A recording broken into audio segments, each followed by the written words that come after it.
Hello and welcome to peer learning. আজকের class তোমাদের জন্য হচ্ছে জীববৈচিত্র্য নিয়ে।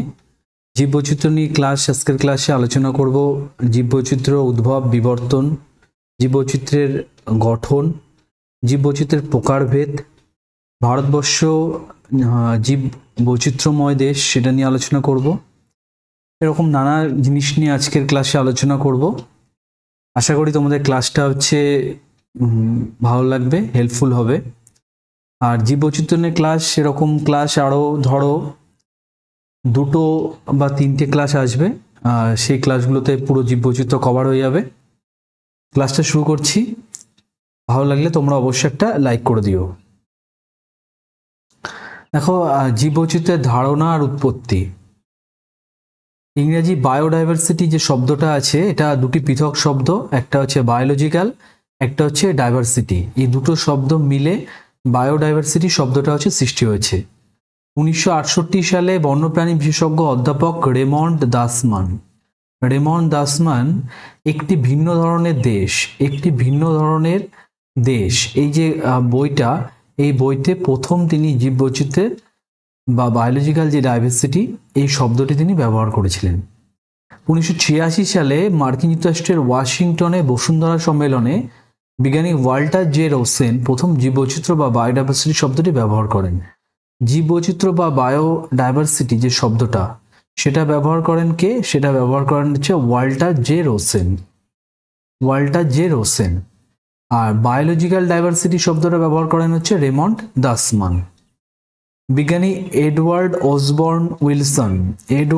ওসবর্ন উইলসন ইনি কি করেন? ইনি হচ্ছে জীববৈচিত্র্য বিষয়টিকে সারা পৃথিবীতে বিজ্ঞানী মহলে প্রচার আর জনপ্রিয় করেন। উইলসনকে কি বলা হয়? জীববৈচিত্র্যের জনক বলা হয়। জীববৈচিত্র্য জনক কাকে বলা হয়? এডওয়ার্ড ওসবর্ন উইলসনকে বলা হয়। ঠিক আছে। আর বায়োডাইভার্সিটি শব্দটি কে ব্যবহার করেন প্রথম? Walter J Rosen. আর বায়োলজিক্যাল ডাইভার্সিটির সর্বপ্রথম ব্যবহার করেন রেমন্ড দাসমান। কোন গ্রন্থে ব্যবহার করেন? একটি ভিন্ন ধরনের দেশ গ্রন্থে ব্যবহার করেন। 1992 সালে ব্রাজিলের রিও ডি জেনেরিও যে বসুন্ধরা সম্মেলন হয়েছিল, এখানে প্রথম সুদীর্ঘ আলোচনা হয়, জীববৈচিত্র্য সংরক্ষণ চুক্তিও স্বাক্ষরিত হয়। তাহলে প্রথম জীববৈচিত্র্য সংরক্ষণ চুক্তি স্বাক্ষরিত হয়েছে 1992 সালে ব্রাজিলের হচ্ছে রিও ডি জেনেরিও বসুন্ধরা সম্মেলনে। খেয়াল রাখবে এটা। জীববৈচিত্র্যের সংজ্ঞা কি? জীববৈচিত্র্যের সংজ্ঞা হচ্ছে সাধারণভাবে নির্দিষ্ট অঞ্চল বা বাস্তুতন্ত্রে বসবাসকারী উদ্ভিদ বা প্রাণীদের দ্বারা যে সামগ্রিক ও বৈচিত্র্যপূর্ণ জগৎ সৃষ্টি হয় তাকে জীববৈচিত্র্য বলে। তাহলে এটা হচ্ছে কি বোঝায়? এটা হচ্ছে কোনো একটা নির্দিষ্ট অঞ্চল, সেই অঞ্চলের মধ্যে যে উদ্ভিদ আর প্রাণী পরস্পরের সাথে সামঞ্জস্যপূর্ণভাবে বা বৈচিত্র্যময় জগৎ সৃষ্টি করে, তারা বসবাস করে, সেই জগৎটাকে বলা হয়েছে জীব বৈচিত্র্য। নেক্সট হচ্ছে জীববৈচিত্র্যের উদ্ভব আর বিবর্তন। জীববৈচিত্র্যের উদ্ভব আর বিবর্তন কিভাবে হয়েছিল? পৃথিবী যখন জন্মলগ্ন হলো, পৃথিবীর উষ্ণতা আমরা জানি 4000 ডিগ্রি সেন্টিগ্রেড ছিল। প্রচণ্ড পৃথিবী উত্তপ্ত ছিল। বায়ুমণ্ডল সৃষ্টির আগে কয়েক লক্ষ বছর ধরে আকাশ গভীর মেঘে ঢাকা ছিল। তাহলে এরপরে কি পৃথিবী আস্তে আস্তে ঠান্ডা হলো? গভীর মেঘে বায়ুমণ্ডল সৃষ্টির আগে ঢাকা ছিল। 40,000 বছর ধরে অবিরাম বৃষ্টির ফলে কি হলো? সাগর মহাসাগর সৃষ্টি হয়েছে। এর ফলে আরো 400 কোটি বছর পরে জীবের উপযোগী পরিবেশ সৃষ্টি হয়েছে। তাহলে বুঝতে পারতো জীব বৈচিত্র্য যে উদ্ভব আর বিবর্তন একটা সুদীর্ঘকালীন একটা ইতিহাস। দীর্ঘকাল ধরে ইতিহাসের বিবর্তনের ফলে জীব বৈচিত্র্য সৃষ্টি হয়েছে। প্রথম যে যুগটা আছে এখানে, প্রি ক্যাম্বিয়ান যুগ। এটা আজ থেকে 57 কোটি বছর আগে। ঠিক আছে, 57 কোটি বছর আগে হচ্ছে প্রি ক্যাম্বিয়ান যুগে সামুদ্রিক পরিবেশে জৈব রাসায়নিক বিক্রিয়ায় প্রথমে সরল এককোষী জীব সৃষ্টি হয়। তাহলে প্রথম সরল এককোষী জীব সৃষ্টি হয়েছে প্রি ক্যাম্বিয়ান যুগে। কোথায় সৃষ্টি হয়েছিল? সামুদ্রিক পরিবেশে সৃষ্টি হয়েছিল। তখন থেকে জীবের বিবর্তনটা শুরু হয়। অর্থাৎ জীবের ক্রমবিবর্তনটা শুরু হয় কবে থেকে? প্রি ক্যাম্বিয়ান যুগ থেকে। ঠিক আছে, প্রি ক্যাম্বিয়ান যুগ থেকে। প্রি ক্যাম্বিয়ানের পরে আসলো হচ্ছে ক্যাম্ব্রিয়ান যুগ। ক্যাম্ব্রিয়ান যুগে কি হলো? প্রথম খোলকযুক্ত প্রাণী অর্থাৎ শামুক, ঝিনুক এই ধরনের খোলকযুক্ত প্রাণী, এই খোলকযুক্ত প্রাণীর হচ্ছে আবির্ভাব হলো হচ্ছে ক্যাম্ব্রিয়ান যুগে। তারপরে যে যুগটা এলো সেটা হচ্ছে ডেভোনিয়ান যুগ। এই যুগে কি হলো? এই যুগে হচ্ছে মাছ মাছ অন্যতম হচ্ছে মাছ আসলো এই যুগে, ডেভোনিয়ান যুগে। মাছ, পতঙ্গ, উভচর প্রাণী আসলো। উড়ন্ত পতঙ্গ, দানাযুক্ত বীজপোধায়ী উদ্ভিদ, অর্থাৎ যেই গাছের দানা আছে, বীজে দানা আছে, সেই যে গাছ, সেই গাছের সৃষ্টি হলো। তারপরে মেসোজোয়িক যুগ। মেসোজোয়িক যুগের শুরুতে কি হলো? স্তন্যপায়ী প্রাণী আর ডাইনোসরের উৎপত্তি হলো। স্তন্যপায়ী প্রাণী আর ডাইনোসরের উৎপত্তি হলো হচ্ছে মেসোজোয়িক যুগের শুরুতে। আর ডাইনোসরের বিলুপ্তি হলো হচ্ছে কোন যুগে? ক্রেটাসিয়াস যুগে। খেয়াল রাখবে, ক্রেটাসিয়াস যে যুগটা হয়েছিল সেই যুগে হচ্ছে ডাইনোসর পুরোপুরিভাবে বিলুপ্ত হয়। আর মেসোজোয়িক যুগটা হলো, মেসোজোয়িক যুগের শুরুতে ডাইনোসরের উৎপত্তি হয়। নেক্সট জুরাসিক যুগ। জুরাসিক উপযুগে কি হয়? পাখির সৃষ্টি হয়। আর ক্রেটাসিয়াস উপযুগে ফুলযুক্ত উদ্ভিদের আবির্ভাব হয়। ঠিক আছে, ফুলযুক্ত উদ্ভিদ। তারপরে কিছু সরীসৃপ উদ্ভিদটাও হচ্ছে এই ক্রেটাসিয়াস যুগে আবির্ভাব হয়। আর এই যে ডাইনোসরটা আছে, এই ডাইনোসরটা হচ্ছে মেসোজোয়িক শুরু যে যুগটা আছে, এই যুগের শুরুতে ডাইনোসরের উৎপত্তি হয়, কিন্তু ক্রেটাসিয়াস যুগে কি হয়? ডাইনোসরটা পুরোপুরিভাবে বিলুপ্ত হয়ে যায়। আর সরীসৃপ প্রাণী হচ্ছে ক্রেটাসিয়াস যুগে হচ্ছে উৎপত্তি হয়। তারপর আছে সেনোজোয়িক যুগ। সেনোজোয়িক যুগে কি হয়? এই যুগে প্রথমার্ধে স্তন্যপায়ী মেরুদণ্ডী প্রাণী। এখানে দেখো আছে মেসোজোয়িক যুগে স্তন্যপায়ী প্রাণীর সৃষ্টি হয়। স্তন্যপায়ী মেরুদণ্ডী যে প্রাণীটা, সেটা হচ্ছে সেনোজোয়িক যুগের প্রথমার্ধে সেটা হচ্ছে সৃষ্টি হয়। তারপরে আছে হোলোসেন উপযুগ, যেটা হচ্ছে আজ থেকে 11,000 বছর আগে পৃথিবীতে মানুষের আবির্ভাব ঘটে। তাহলে মানুষের আবির্ভাব হয় কোন যুগে? সেটা হচ্ছে হোলোসেন উপযুগে। ঠিক আছে, হোলোসেন উপযুগে পৃথিবীতে আজ পর্যন্ত প্রায় 16 লক্ষ যে জীব প্রজাতি আবিষ্কার করা গেছে। 16 লক্ষ জীব প্রজাতি কম নয়, সেটা হচ্ছে পৃথিবীতে আজ পর্যন্ত আবিষ্কার করা গেছে। নেক্সট হচ্ছে জীববৈচিত্র্যের গঠন। বর্তমানে সারা পৃথিবীতে 1.4 কোটি জীব প্রজাতি বিদ্যমান রয়েছে। এখনো পর্যন্ত 21.3 লক্ষ জীব প্রজাতিকে চিহ্নিত করা গেছে। আর হচ্ছে মোট জীবিত প্রজাতির মধ্যে 70% হচ্ছে অমেরুদণ্ডী। তাহলে জীবিত প্রজাতি যে সৃষ্টি হয়েছিল 21.3 লক্ষ, আর 16 লক্ষ জীব প্রজাতি হচ্ছে আবিষ্কৃত হয়েছে। আর জীব প্রজাতিকে চিহ্নিত করা গেছে হচ্ছে 21.3 লক্ষ। আর মোট জীবিত প্রজাতির মধ্যে 70% হচ্ছে অমেরুদণ্ডী। আর এর মধ্যে অধিকাংশ হচ্ছে কীটপতঙ্গ। এই অমেরুদণ্ডী প্রাণীর মধ্যে অধিকাংশ হচ্ছে কীটপতঙ্গ। এখানে দেখো প্রজাতির নাম আর প্রজাতির আনুমানিক একটা সংখ্যা আছে, সারা পৃথিবীতে কতগুলি এই প্রজাতিগুলো বিদ্যমান। এখানে প্রজাতির নাম আর প্রজাতির সংখ্যার মধ্যে সব থেকে বেশি প্রজাতি দেখতে পাচ্ছি এখানে অমেরুদণ্ডী প্রাণীর সংখ্যা প্রায় ধরো 15 লাখ আছে সারা পৃথিবীতে। আর স্তন্যপায়ী প্রাণীর সংখ্যা সব থেকে কম দেখাচ্ছে, সেটা হচ্ছে 4,200 স্তন্যপায়ী প্রাণীর প্রজাতি। জীববৈচিত্র্যের প্রকারভেদ। জীববৈচিত্র্যকে কি ভাগে ভাগ করা যায় সে প্রকারভেদ। প্রথম আছে হচ্ছে জন্মগত বৈচিত্র্য। ইংরাজিটা হচ্ছে জেনেটিক ডাইভার্সিটি। কোনো জীব প্রজাতির মধ্যে যে গঠন ও প্রকৃতিজাত পার্থক্য বা জিনগত বিভিন্নতা থাকে তাকে জন্মগত বা জিনগত বৈচিত্র্য বলে। অর্থাৎ একই প্রজাতিভুক্ত বিভিন্ন জীবের চারিত্রিক বৈশিষ্ট্যাবলীর পার্থক্য হচ্ছে জন্মগত বৈচিত্র্য। অর্থাৎ এটা যদি আমি ব্যাখ্যা করে বলি, ধরো একটা মানুষের ক্ষেত্রে জিনগত বৈশিষ্ট্য আলাদা আলাদা রকমের। সারা পৃথিবীতে যত রকমের মানুষ আছে তাদের মধ্যে জিনগত পার্থক্য অবশ্যই রয়েছে। ঠিক আছে, বর্তমান মানুষের জিনগত বৈচিত্র্য কি? প্রায় হচ্ছে 35 থেকে 45 হাজার আছে।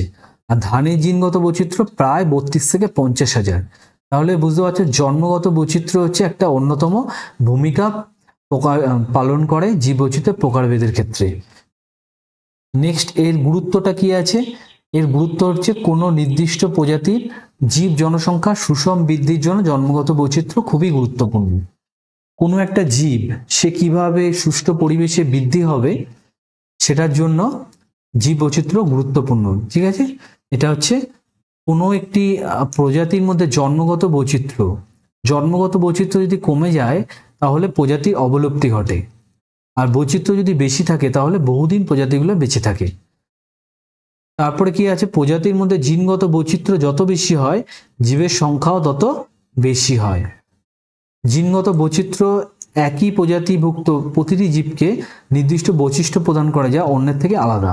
তাহলে আমি কিছুক্ষণ আগে বললাম যে একটা মানুষের যদি প্রজাতি ধরি আমি, সেই মানুষের প্রজাতির মধ্যে বিভিন্ন রকমের জিনগত পার্থক্য দেখতে পাই, এটা সেই মানুষের প্রজাতিকে একে অপরের সঙ্গে সেটা আলাদা করে। নেক্সট হচ্ছে প্রজাতিগত বৈচিত্র্য, স্পিসিস ডাইভার্সিটি। কোনো অঞ্চলের বিভিন্ন উদ্ভিদ ও প্রাণীর প্রজাতির সমাহারকে, কোনো একটা অঞ্চলে বিভিন্ন রকমের উদ্ভিদ আর প্রাণীর প্রজাতি আছে, এই বিভিন্ন রকমের উদ্ভিদ আর প্রাণীর প্রজাতির সমাহারকে ওই অঞ্চলে প্রজাতিগত বৈচিত্র্য বলে। অর্থাৎ কোনো অঞ্চলে যত সংখ্যক বিভিন্ন ধরনের উদ্ভিদ ও প্রাণী প্রজাতি বসবাস করে সেই সংখ্যাকে প্রজাতিগত বৈচিত্র্য বলে। অর্থাৎ কোনো একটা যদি আমি একটা অঞ্চল চিহ্নিত করি, কোনো একটা অঞ্চলের মধ্যে বিভিন্ন ধরনের উদ্ভিদ আর যে প্রাণী আছে, এই বিভিন্ন ধরনের উদ্ভিদ আর প্রাণীর যে প্রজাতি তারা মিলিতভাবে বসবাস করে, এই যে সংখ্যাটা আছে এই সংখ্যাটাকে বলে প্রজাতিগত বৈচিত্র্য। বর্তমান পৃথিবীতে প্রায় 1.4 কোটি জীব প্রজাতি বিদ্যমান। গুরুত্ব কি আছে, প্রজাতি বৈচিত্র্য দ্বারা বিভিন্ন দেশের জীব বৈচিত্র্যটাকে বর্ণনা করা হয়। এটি কোনো নির্দিষ্ট অঞ্চলে জীবের প্রাচুর্য বা স্বল্পতাকে নির্দেশ করে। কোনো একটা অঞ্চল জীব কতটা হবে বা কতটা কম হবে এটা হচ্ছে এইটা নির্দেশ করে। প্রজাতির বৈচিত্র্য নির্দেশ করে আর কি, প্রজাতির বৈচিত্র্যের উপর কোনো বাস্তুতন্ত্রের সাম্য অবস্থা, বাস্তুতন্ত্রটা ঠিকঠাক অবস্থা আছে, সুষম অবস্থা আছে নাকি, সাম্য অবস্থা আছে নাকি, সেটা হচ্ছে প্রজাতির বৈচিত্র্যের উপর নির্ভর করে। কারণ কি, কোনো একটা প্রজাতি যদি বেড়ে যায় বা বাস্তুতন্ত্রে তার প্রভাব অবশ্যম্ভাবী, বা কোনো একটা প্রজাতি যদি সংখ্যায় কমে যায় তাহলে বাস্তুতন্ত্রে তার প্রভাব অবশ্যম্ভাবী। ঠিক আছে, যেমন খাদ্য শৃঙ্খলের উপরে প্রভাব পড়ে তেমন বাস্তুতন্ত্রের উপরও প্রজাতি বৈচিত্র্য প্রভাব বিস্তার করে। নেক্সট হচ্ছে সূচক। কোনো বাস্তুতন্ত্রের প্রজাতিগত বৈচিত্র্য 3টি পরিমাপক সূচক দ্বারা প্রকাশ করা হয়।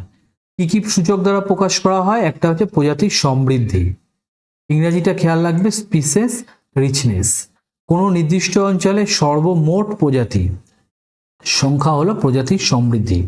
কোনো একটা অঞ্চলের মধ্যে সবচেয়ে মোট যে প্রজাতি, মোট প্রজাতির সংখ্যাকে কি বলা হয়, প্রজাতির সমৃদ্ধি।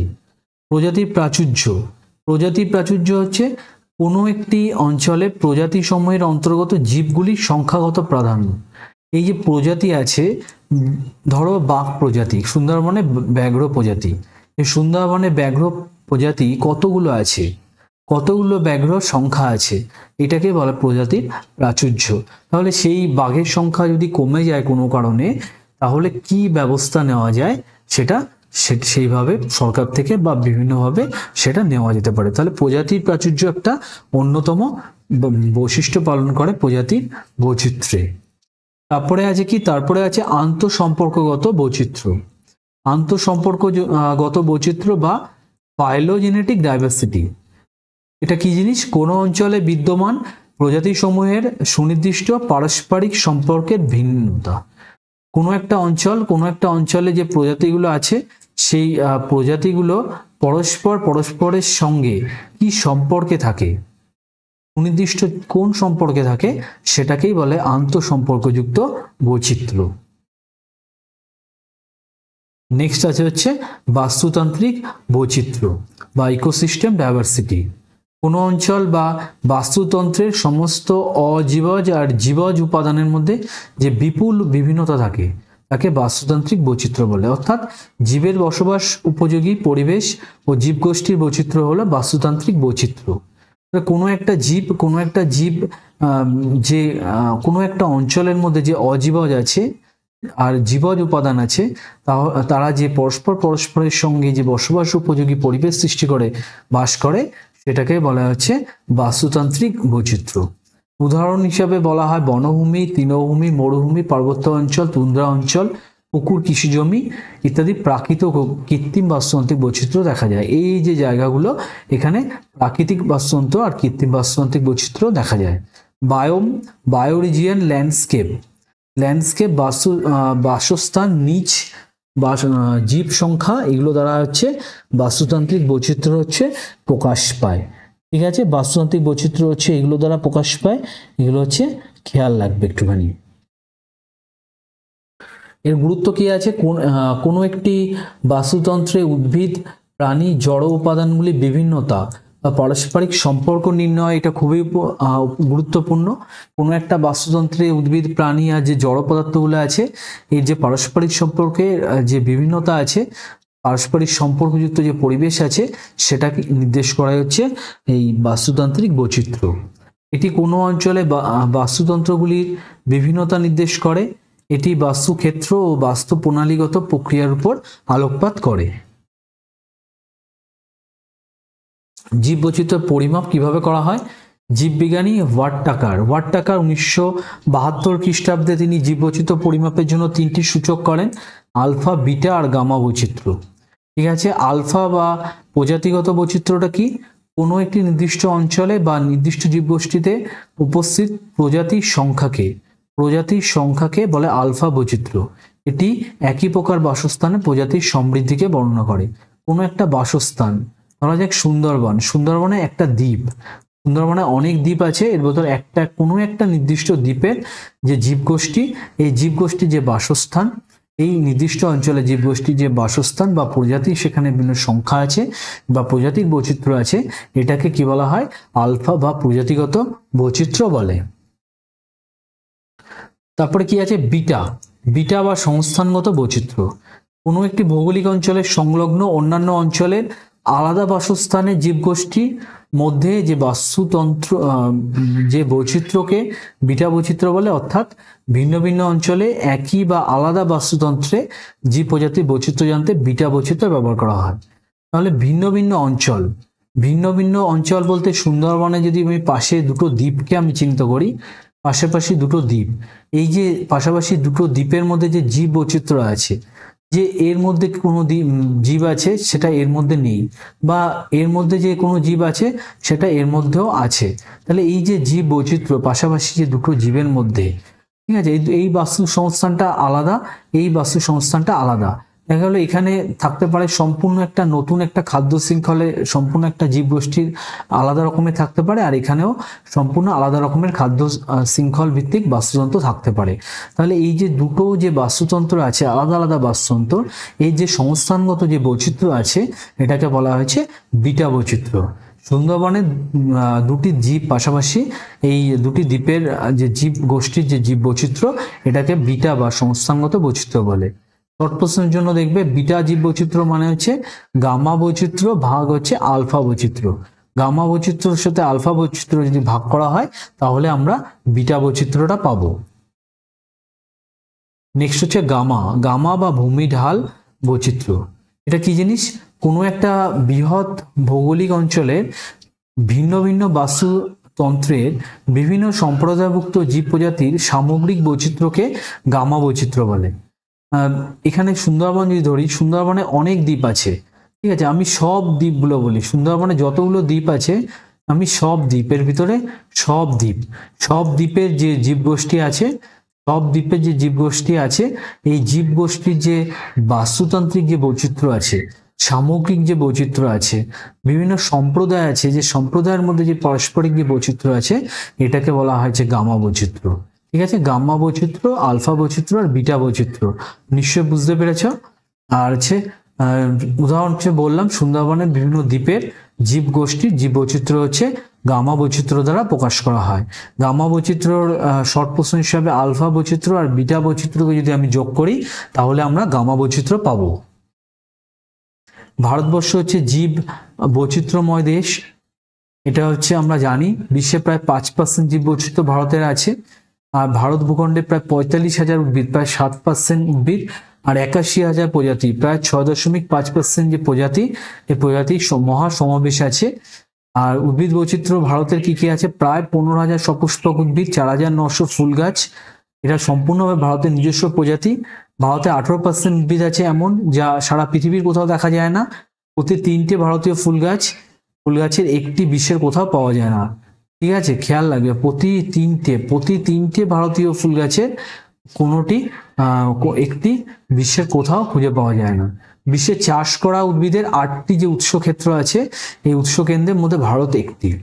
আর ভারতের গুরুত্বটা বুঝতেই পারছো তোমরা সবাই। ভারতে উদ্ভিদ বৈচিত্র্যের সাধারণ যে গাছ আছে, সে গাছগুলো কয়েকটা উদাহরণ দেওয়া আছে: আম, জাম, কাঁঠাল, নারকেল, নিম, বট, চম্পা, শিরীষ। এগুলো হচ্ছে ভারতের কয়েকটা উদ্ভিদ বৈচিত্র্যময় গাছ। প্রাণী বৈচিত্র্য, ভারতের ব্যাঙ জাতীয় উভচরের প্রায় 18% ভারতের নিজস্ব প্রজাতি, যে ব্যাঙ জাতীয় যে উভচর প্রাণী। ভারতে প্রায় 153 প্রজাতির সরীসৃপ মধ্যে প্রায় 50% কেবল ভারতে দেখা যায়। বিভিন্ন প্রজাতির পতঙ্গ, সামুদ্রিক প্রাণী, শতপদী, মেফ্লাই, মিষ্টি জলের স্পঞ্জ, এগুলো ভারতের সম্পূর্ণ নিজস্ব প্রজাতি। ঠিক আছে, ভারতে এটা সম্পূর্ণ নিজস্ব প্রজাতি। ভারতের প্রাণী বৈচিত্র্যের মধ্যে আছে কি স্তন্যপায়ী প্রাণী, রয়্যাল বেঙ্গল টাইগার, চিংকারা, কালো বন্য ছাগল, জলা হরিণ, রিসাস বানর, লেঙ্গুর। এগুলো হচ্ছে ভারতের নিজস্ব হচ্ছে প্রাণী, স্তন্যপায়ী প্রাণী। পাখির মধ্যে কি আছে? পাখির মধ্যে আছে হচ্ছে ধনেশ, তোতা, ফ্লেমিঙ্গো, পেলিকান। এই পাখিগুলো হচ্ছে ভারতে দেখা যায়। সরীসৃপের মধ্যে কি আছে? সরীসৃপের মধ্যে আছে চন্দ্রবড়া, ঘড়িয়াল, গিরগিটি আর কচ্ছপ। ঠিক আছে, আর হচ্ছে পতঙ্গর মধ্যে কি আছে? ফড়িং, গোবরে পোকা, পিঁপড়ে, মৌমাছি, প্রজাপতি। সামুদ্রিক প্রাণীর মধ্যে কাঁকড়া, চিংড়ি, হাঙর, ডলফিন। আর অনুজীবের প্রায় 850 প্রজাতির ব্যাকটেরিয়া আর 23,500 প্রজাতির ছত্রাক আছে। আর 2,500 প্রজাতির হচ্ছে শৈবাল আছে ভারতে বর্তমান। আর ক্রান্তীয় অঞ্চল আরেকটা আছে। ক্রান্তীয় অঞ্চল হচ্ছে বিশ্বের সবচেয়ে বেশি জীববৈচিত্র্য এখানে দেখা যায় ক্রান্তীয় অঞ্চলে। ক্রান্তীয় অঞ্চলে মোট বিশ্বের যে মোট প্রজাতি আছে তার অর্ধেকের বাসস্থল হচ্ছে এই ক্রান্তীয় অঞ্চল। গাছগুলির শীর্ষভাগেই প্রায় 50 লক্ষ কীটপতঙ্গ বসবাস করে। এখানে যে জীববৈচিত্র্য, এই সমৃদ্ধির কারণগুলো হিসেবে বলা যায় যে স্থিতিশীল জলবায়ু। স্থিতিশীল জলবায়ু ক্রান্তীয় অঞ্চল যখন থেকে সৃষ্টি হয়েছে, বিভিন্ন ভূতাত্ত্বিক যুগে যখন থেকে ক্রান্তীয় অঞ্চলটা সৃষ্টি হয়েছে, তখন থেকে জলবায়ুর খুব একটা পার্থক্য এখানে দেখা যায়নি। ঠিক আছে, বিভিন্ন যে ভূতাত্ত্বিক যুগ অতিবাহিত হয়েছে, সে বিভিন্ন ভূতাত্ত্বিক যুগে ক্রান্তীয় অঞ্চলে জলবায়ুটা বেশিরভাগ সময় স্থিতিশীল ছিল। সেই জন্য এখানে হচ্ছে জীববৈচিত্র্য খুবই বৈচিত্র্যময়। উষ্ণ আর্দ্র জলবায়ুর হচ্ছে এখানে জলবায়ুটা উষ্ণ আর্দ্র জলবায়ু হওয়ার কারণে এখানে জীববৈচিত্র্য প্রচুরভাবে দেখা যায়। প্রাচীন জীবগোষ্ঠী, এখানে জীবগোষ্ঠী অতি প্রাচীন, এরা দীর্ঘদিন ধরে বিবর্তন হয়েছে। আর দীর্ঘদিন ধরে বিবর্তন হওয়ার ফলে গাছগুলিও দীর্ঘদিন ধরে অভিযোজিত হয়েছে। বিভিন্ন প্রজাতির একত্র সমাবেশ, এখানে জায়গাগুলি আর্দ্র অঞ্চল, উষ্ণ আর্দ্র অঞ্চল, বিভিন্ন রকমের রোগ জীবাণু দেখা যায়। বিভিন্ন রোগ জীবাণুর প্রভাবে হচ্ছে বিভিন্ন প্রজাতির এই জন্য একত্রভাবে বাস করে। ঠিক আছে, বিভিন্ন সমস্যা দেখা যায় উষ্ণ আর্দ্র জলবায়ু থাকার জন্য। পরজীবী বা রোগ জীবাণুর অ্যাটাক হয় গাছগুলির উপর। এই জন্য বিভিন্ন প্রজাতির একত্র সমাবেশ হচ্ছে ক্রান্তীয় অঞ্চলে দেখা যায়। উচ্চ সংকরায়ন হার, এখানে আবহাওয়াটার জন্য এখানে সংকরায়ন হারটা হচ্ছে খুবই উচ্চ সংকরায়ন হারের জন্য এখানকার জীববৈচিত্র্য খুবই দেখা যায়। এখানে অধিক সূর্যালোক, উষ্ণ আর্দ্র যে জলবায়ু, ক্রান্তীয় অঞ্চলে সূর্যালোকের পরিমাণটা হচ্ছে এখানে খুবই বেশি। এই জন্য এখানে উদ্ভিদ গোষ্ঠীর উৎপাদনশীলতা দেখা যায়, খুবই উৎপাদনশীলতা দেখা যায়। আর হচ্ছে প্রজাতির বৈচিত্র্য খুব দেখা যায়, অধিক হারে দেখা যায় প্রজাতির বৈচিত্র্য অধিক সূর্যালোক হওয়ার কারণে। একটা টার্ম দেখো, অতি জীববৈচিত্র্য কেন্দ্র বা হচ্ছে মেগা ডাইভার্সিটি সেন্টার।